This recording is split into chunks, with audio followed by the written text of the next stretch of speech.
Every day, the lines of people waiting for food assistance outside food bank in New York seems to be getting longer. The U.S. Census Bureau revealed that 19% of New York residents are currently living below the federal poverty line. According to the statistics, this food bank in New York has distributed a total of 823,000 free meals to New Yorkers in 2010, a 30% increase from that of the previous year.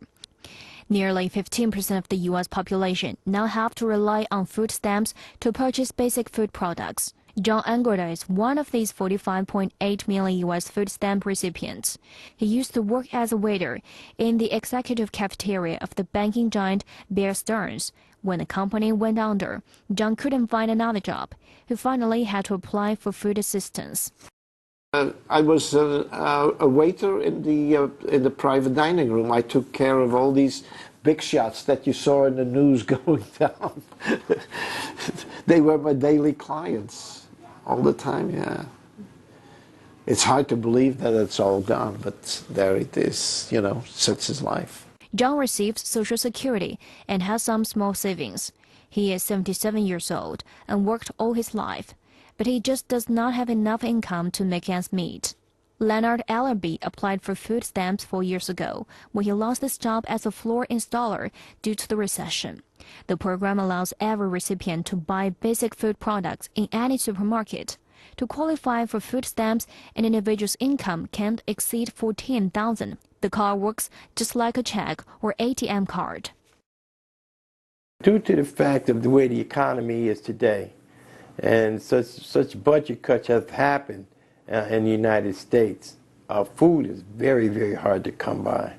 And so this is a program enables us to have proper nourishment for our bodies so we can live to see another day and another day. Without a program like food stamps, it would be very hard for us to really get along in this world. And so many people are having it tough. They're losing jobs on a daily basis. People that have degrees are losing jobs, you know. According to 2010 survey, 37 of New York City residents experienced difficulty affording food. Approximately 1 out of 3 residents reduced their food intake during the recession to get by financially.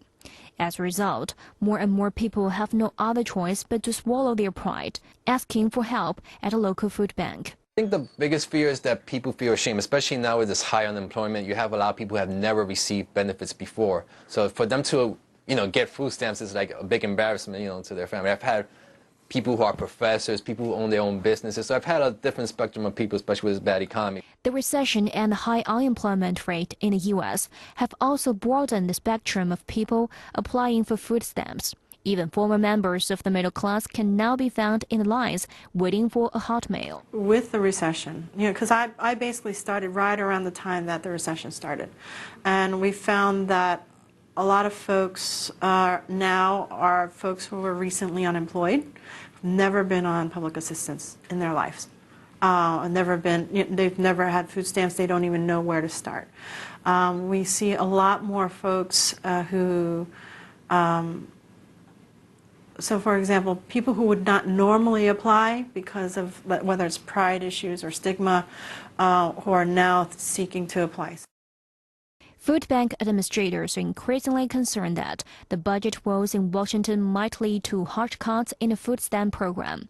If policymakers reduce the funds of food stamps, more people might be pushed into the lines of the soup kitchen, which relies heavily on donations.